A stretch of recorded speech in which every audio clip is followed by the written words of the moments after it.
Iblis waktu sebelum turun dia bilang, qala anzirni ila yaumi yub'atsun. Iblis berkata, berilah aku ketangguhan ya Allah sampai hari di mana dibangkitkan. Jangan aku mati dulu.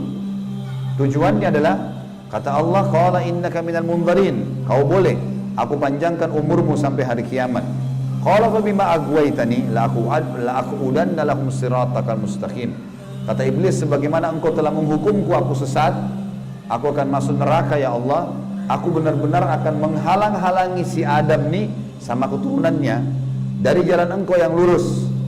Thumma la'atiyannahum min baini aydihim wa min khalfihim wa an aymanihim wa an syama'ilihim wa la tajidu aktsaruhum syakirin. Kemudian aku pasti akan menggoda dia dengan keturunanku dari sisi kanan mereka, dari muka mereka, dari belakang mereka, kanan mereka, kiri mereka, dan engkau akan mendapatkan mereka jarang sekali bersyukur, tidak patuh. Maka Allah bilang, qala khruj minha mad'uman madhura laman tabi'aka minhum la'amla'anna jahannama minkum ajma'in. Allah berfirman kepada Iblis, keluarlah kau dari tempat ini sebagai orang yang terhina lagi terusir. Sesungguhnya barang siapa di antara mereka anak cucu Adam mengikuti kamu, benar-benar aku akan mengisi neraka jahanam dengan kamu semuanya. Wa ya Adamu uskun anta wa zawjukal jannata faqula min haitsu syi'tuma wa la taqraba hadhihi syajarata fatakuna minadh dhalimin. Dan Allah berfirman, hai Adam, tinggalilah kamu surga ini dengan istrimu, serta makanlah olehmu buah-buahan yang ada di dalamnya sesuka kamu, dan jangan kamu berdua mendekati pohon yang satu ini, karena akan menjadikan kalian berdua orang-orang zalim, melanggar hukum Allah. Fawaswasa lahum asy-syaitan. Waktu syaitan iblis sebelum turun ke bumi, sempat mampir ke Adam sebentar, lalu membisikkan pikiran jahat kepada Adam, liyubdiya lahuma ma wuriya anhuma min sawatihima, agar Adam menampakkan kepada keduanya apa yang tertutup dari mereka. Jadi nanti kalau makan buah itu pasti hukumannya bajunya akan jatuh. Wa qala ma nahakuma rabbukuma an hadhihi syajarati illa an takuna malakaini aw takuna minal khalidin. Dan dia bisikkan kepada Adam dan istrinya, sesungguhnya Tuhan kalian tidak melarang kalian mendekati pohon ini, melainkan agar kalian nanti kalau makan buah ini akan menjadi malaikat, berubah jadi manusia menjadi malaikat, atau kalian akan menjadi orang-orang yang kekal. Kalau makan ini jadi kekal, makanya Allah larang. Wa qasamahuma inni lakuma laminan nasihin. Lalu syaitan bersumpah atas nama Allah, demi Allah saya benar, ikuti saya wahai Adam, saya betul-betul memberikan nasihat yang baik buat kalian berdua. Fadallahuma bigurur. Syaitan terus membujuk keduanya untuk memakan buah itu dengan tipu dayanya. Falamma dzaka asy-syajarata badat lahuma sawatuhuma wa tafika yakhsifani alaihima min warakil jannah. Tak kala keduanya mulai makan buah kayu itu, nampaklah bagi keduanya aurat-auratnya, dan mulailah keduanya menutupi dengan daun-daun yang ada di surga. Jadi kalau kita lihat ayat ini teman-teman sekalian, berarti yang Allah sebutkan nama pohon itu adalah pohon kayu. Entah pohon kayu ini maksudnya apa? Apakah itu buah pohon kayunya adalah dari buah pohon kayu itu ada buahnya? Yang jelas Allah sebutkan seperti itu. Wa nadahuma rabbuhuma alam anhakuma an hadhihi antilkuma syajarati wa aqul lakuma inna syaitana lakuma aduwwum mubin. Dan Allah berfirman kepada Adam pada saat itu, bukankah aku sudah melarang kalian berdua jangan dekati pohon kayu itu, dan aku katakan kepada kalian berdua sungguhnya syaitan adalah musuh kalian, maka jangan ikuti. Qala, keduanya berkata Adam dan istrinya, Rabbana zalamna anfusana, kami telah berbuat salah nih, menzalimi diri kami.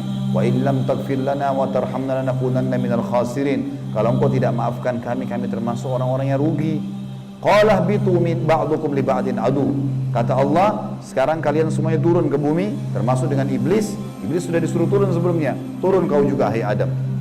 Jadi rupanya iblis waktu itu kata ulama tafsir sudah diusir sama Allah, tapi dia tidak mau turun sendiri, maka dia mampir sebentar bisikin Adam. Adam terpengaruh, maka lalu kata Allah SWT, kalian semuanya turun sekalian ke bumi, dan sebagian kalian musuh sebagai sebagian yang lain, dan kalian memiliki tempat kediaman dan kesenangan di dunia dalam waktu yang sudah ditentukan saja. Qala fiha tahyauna, kata Allah, disitulah kalian akan saya hidupkan. Wa fiha tamutuna, disitulah kalian juga akan mati. wa minha tukhrajun, dan dari situ juga kalian akan dibangkitkan. Ayat terakhir-terakhirnya adalah ya bani Adam, wahai anak Adam, kita dipanggil semuanya. Setelah Allah ceritakan panjang lebar tadi kisah ayah kita Adam dan istrinya Hawa, kata Allah, hai anak Adam, qad anzalna alaikum libasa yuwari sawatikum warisha, sesungguhnya kami telah menurunkan kepada kalian pakaian untuk menutup aurat-aurat kalian, dan pakaian yang indah juga perhiasan-perhiasan. Walibasut taqwa dzalika khair, pakaian ketakwaan yang menutup aurat lebar, tidak membentuk aurat itu, tidak memperlihatkan bagian tubuh, adalah pakaian yang paling baik. Dzalika min ayatillahi la'allakum tadhakkarun, la'allahum yatadhakkarun, dzalika min ayatillahi la'allahum yatadhakkarun, itulah ayat-ayat dari Allah, mudah-mudahan mereka mengingatnya. Anak cucu Adam. Wa ya bani Adam, wahai anak-anak Adam, ya bani Adam, la yaftinannakumus syaitan, ini peringatan Allah kepada kita semua. Jangan sampai syaitan menipu kalian lagi. Kama akhraja abawaikum minal jannah, sebagaimana dia telah berhasil mengeluarkan kedua orang tua kalian, Adam dan istrinya Hawa, dari surga.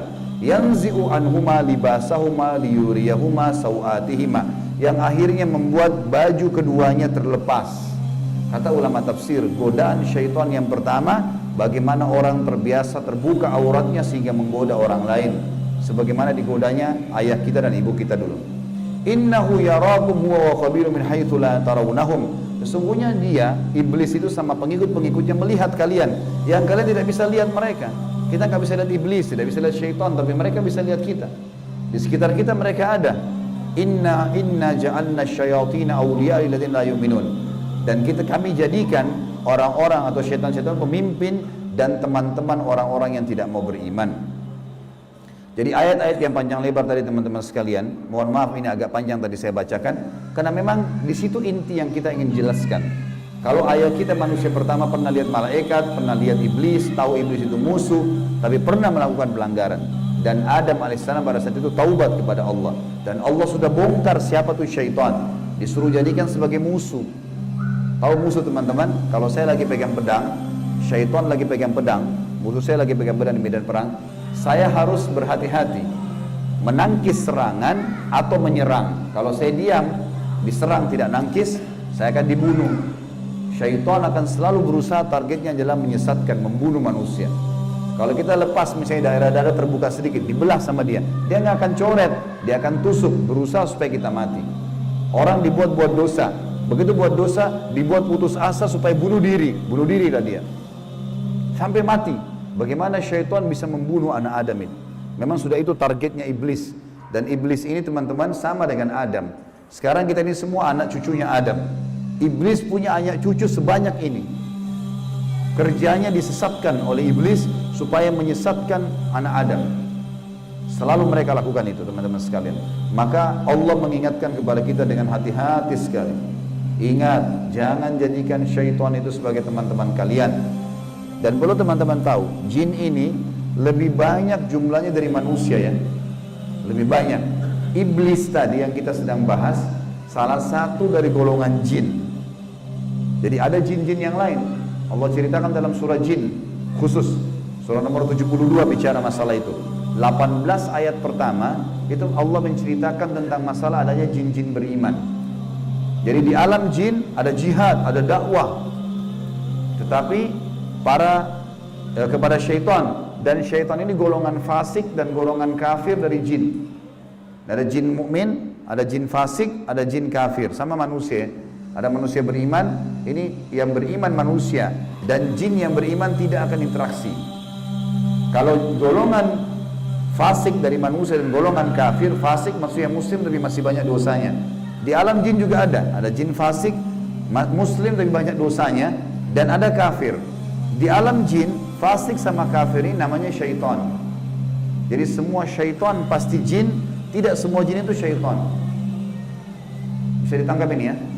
Oke. Ini pemahamannya. Nah, syaitan ini dipimpin oleh iblis. Jadi iblis bukan raja jin, tapi raja syaitan. Teman-teman sekalian, semua syaitan kita disuruh jadikan musuh. Kalau datang, diusir.